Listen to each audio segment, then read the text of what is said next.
die hoëpriesters en skrifgeleerdes en almal na hom toe kom en vra, maar op watter gesag doen hierdie ding? Sê maar, hulle het 'n ander saak verstaan. Hulle het verstaan dat as jy wonders wil doen en al die tipe van dinge hier op aarde, dan moet jy die autoriteit het van 'n mens. Siel, gees en liggaam, jy moes autoriteit en as 'n dierbare geeste het iets sê hierso. Daarom as jy sterwe, jy gooi die vlees af waarmee jy gaan. En hulle het dit geweet. Daar's baie keer die mens om dom ook. Maar ek sê vir jy, die gesag wat die mens gehad het, het selfs God erken op buite. Dis hoekom jy homself vlees vergeet. Hulle vra vir hom, onder watter gesag doen jy die dinge? En hy sê, omdat ek ook seun van die mens sien. Jy stel hier die gesag wat het en hulle kom agter my, hier is iemand anders. En toe hy sterwe, was dit 'n mens wat gesterwe, wat sy menslike vlees het gesterwe.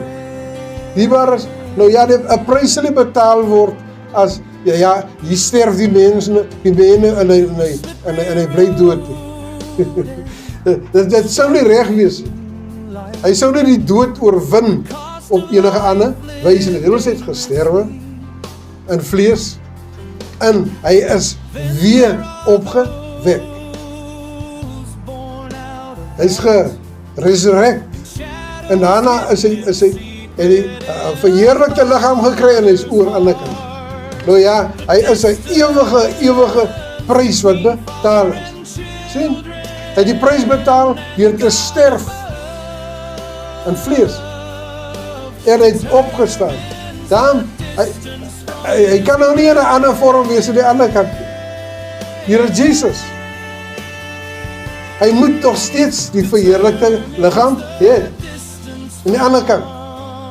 Want dit is ons, hy kon nie net sterf en weer in gees bly nie. In gees oorgaan. Hy kon nie net sterf en weer gees oorgaan nie.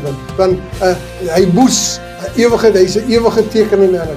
Hy sê ek het die dood oorwin. Hy kan nie die dood oorwin en dan bly hy dood nie.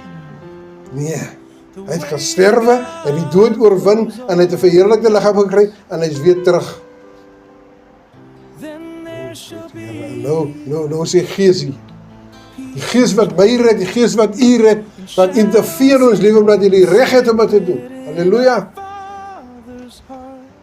En nog steeds hang het van u en ek af.